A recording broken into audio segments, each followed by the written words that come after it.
It's recording, check, check, check. And you're like, why is she looking over there? Because I want my mouth going this way so I can tell how loud it's gonna be, but I also need to see if it's peaking over here. Well, I mean, I guess I could bring this over here, but we're gonna get into all of this. We're gonna talk about how I shoot my videos.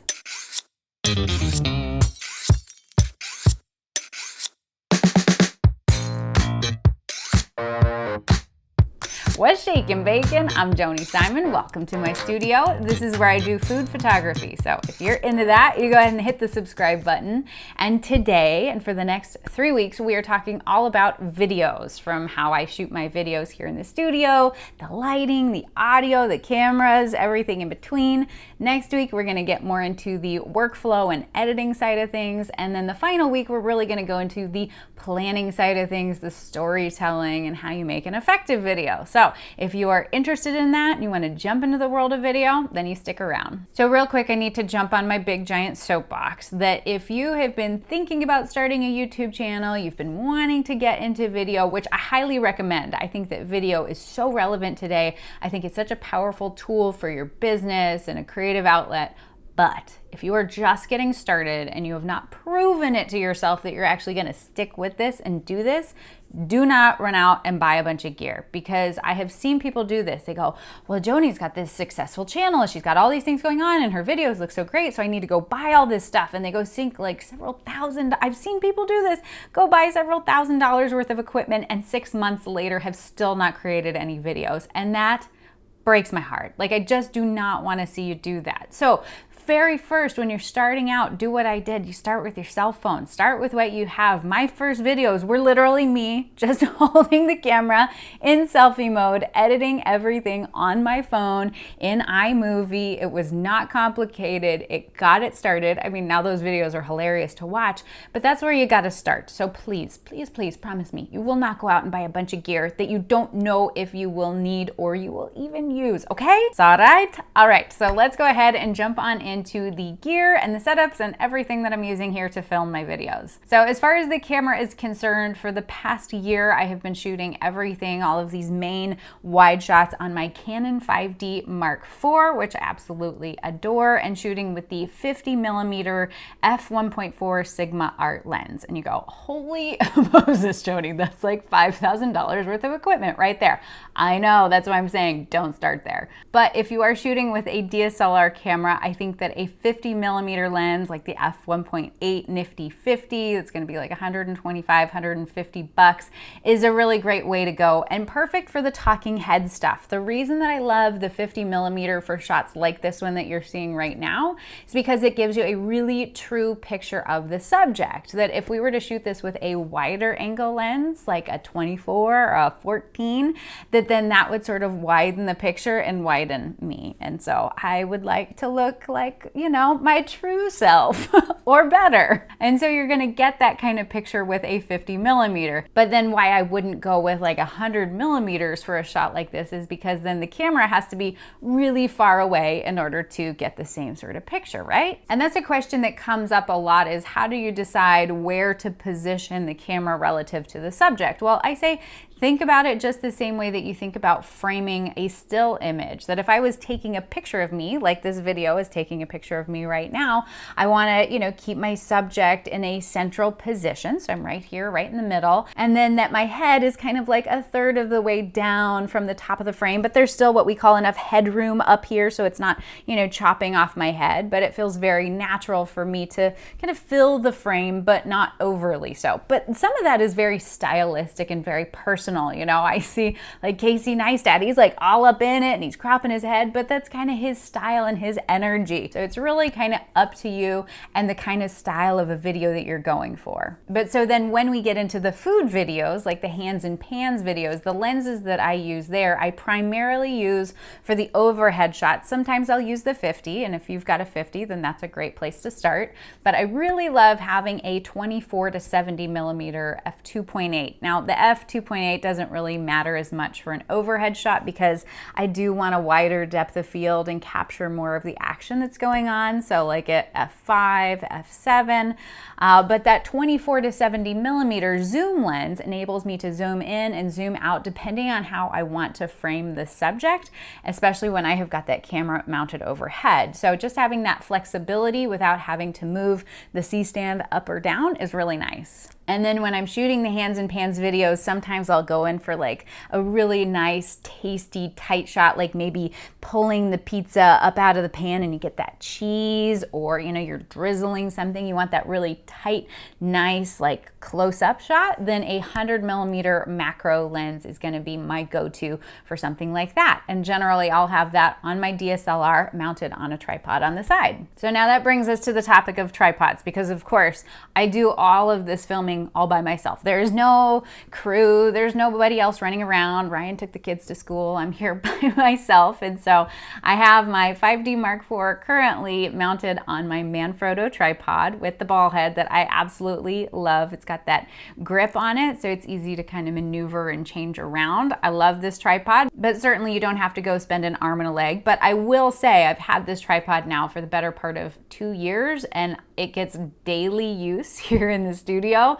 It's still holding up like a pro. And then that's the same tripod that I use for the side angle shots and the tighter shots that I'm using for the food videos. And then I use my C-stand, which I've got a video all about the C-stand linked right up over here for the overhead shots. But now one of the complaints I hear related to using a C-stand for mounting your camera overhead and shooting video that way is that sometimes it can be a little bit shaky. And so I have not personally had a ton of issues with that. You can of course invest in some sandbags to just really help counterweight that in order to make sure it's really stable. But I also recommend making sure the arm isn't super wide out. Like I try to keep the arm and the camera as close to that center column as possible while still being overhead in order to maintain some stability.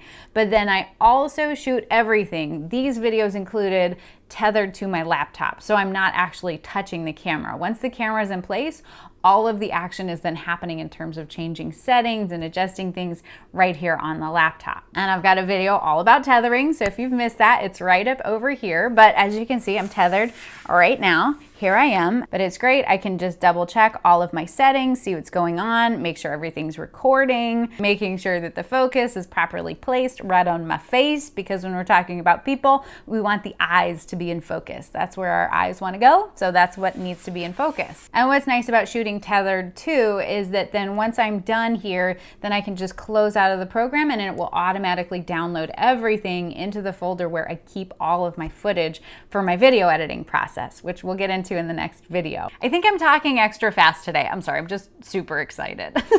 So now as far as B-roll is concerned, and I by no means am a B-roll expert. You've seen my videos, you know, this is not like my claim to fame. That's what Peter McKinnon and all those guys, that's what they do really well. So go watch their videos. But I do like to incorporate B-roll. And if you're like, what is B-roll? It's that additional footage that gets overlaid in a video. It's great for like talking head videos like I do, so that I can illustrate a point and pull in some additional footage that just demonstrates what it is that I'm talking about. Other people will use it for more artistic means, but it just makes your video that much more exciting and interesting because we're not just looking at the same thing the whole time. But for B-roll, what I have typically shot with is my Canon G7X, which is a really great vlogging camera. So if you're looking to get into vlogging, it's a great little like point and shoot style camera. It's got a, a lens built into it, so you can't swap lenses or anything. But it's got a really nice little flip out LCD, so you can rock it in selfie mode. The audio is pretty great on it, good quality picture, and you can also manipulate the settings manually. So it's got a lot of really great things going on with it, and it's got a really nice stabilization built into it. So I can do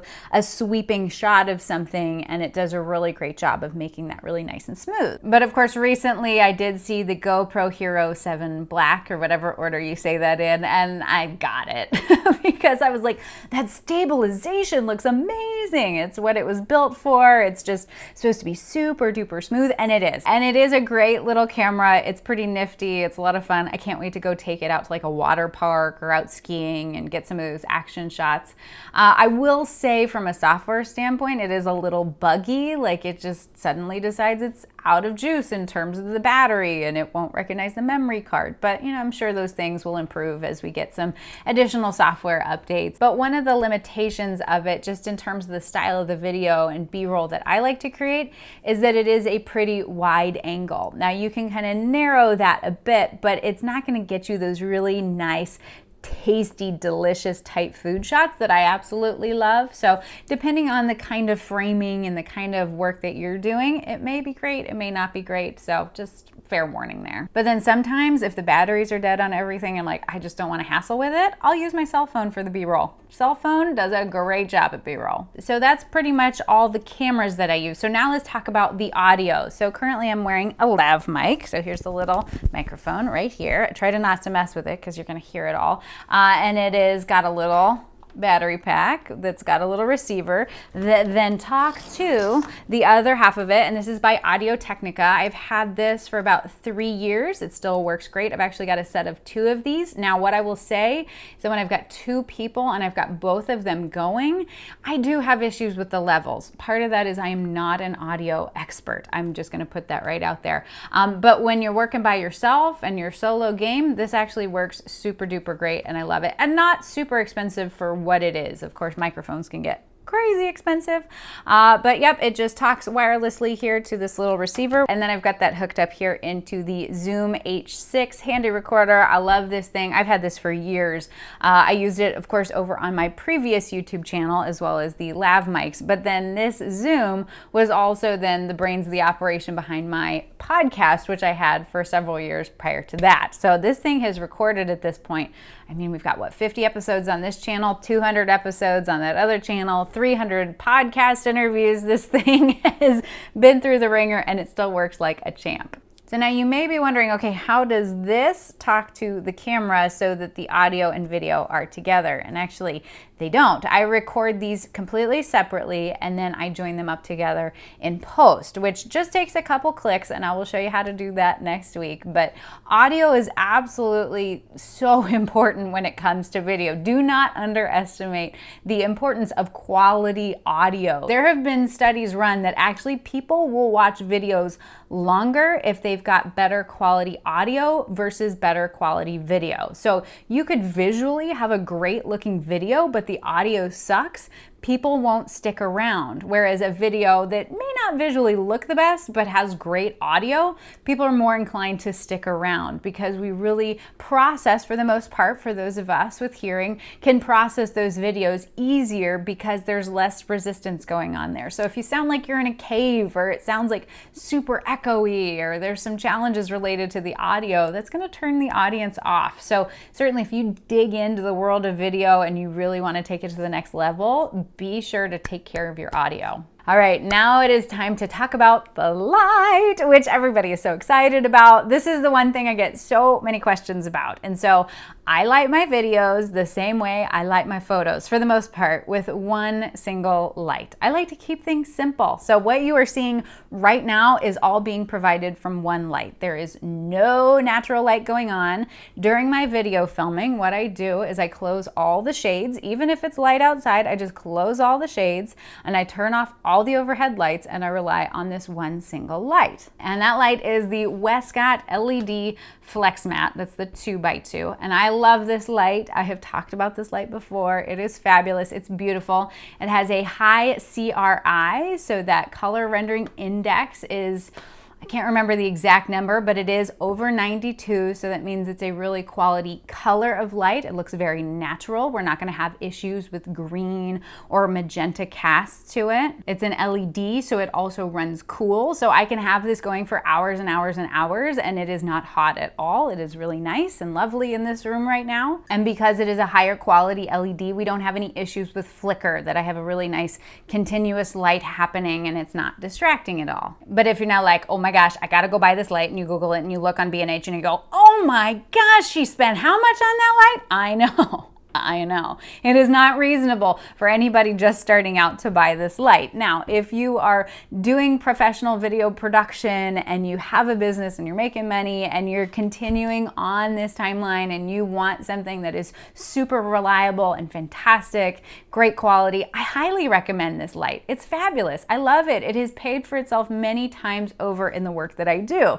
But for anybody just getting started out, please do not go that direction. I would recommend hopping over into our Facebook group and asking for recommendations from other folks. I do recommend LED lights for lighting your video, again, because they run cool and because they are a nice technology. You can also get a lot of output just in terms of the amount of light coming out of it without drawing a lot of electricity and power. But the key to no matter what light source you're using, if you want to create this kind of lighting that I've got going on here, the key to that is sufficient diffusion. And as you can see, I have the giant freaking diffuser out because what that's doing, I've got that really close to my scene. It is just barely outside the frame of the shot that I'm taking, but now that is creating a really nice, large, diffused light source that creates really nice, soft, even light so that I look fabulous. You should see me when I'm not in diffused light. It's terrifying. But the real key in this equation is having that really large diffuser because again, we go back to the tips that I gave in the artificial lighting video is that you want a large light source to create those smaller, softer shadows, and that you want diffusion material which helps break up those direct rays of light, making them fall softer on your subject. And then as far as the position of the light, I stick it right up over here enough so that I still get some light kind of filling in over on this side, but that I've got a little bit of shadow going on. It's my dramatic side. You know me, I like a little bit of shadow in my life, and so stylistically that fits for the kind of videos and the kind of work that I do, but certainly you could light the subject from the front. When it comes to people, it's great to light the subjects in the front because it really evens out any sort of imperfections or texture in the skin by front lighting it. But for my food, I light it just the same way that I light my still images, so that's with the light coming in from the side or in from behind. So I think that covers most of the major bases. Like I said, next week we'll get into the editing, and then after that, the planning process. But I'll be honest with you, the world of video is so complex. There's a lot that goes into it, and a big part of it is just getting in there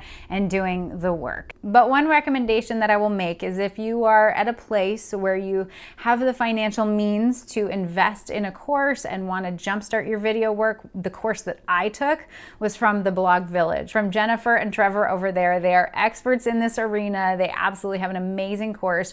They know so much about video, and it's a wonderful course. So I definitely recommend that. I'll link it down below. It's not cheap, but just wanted to let you know that it is out there, it exists, and it's how I learned how to do what it is that I do. But I think that's pretty much it for now. So I hope you have a fantastic week. I hope you stay out of trouble, and I will see you again here real soon, okay?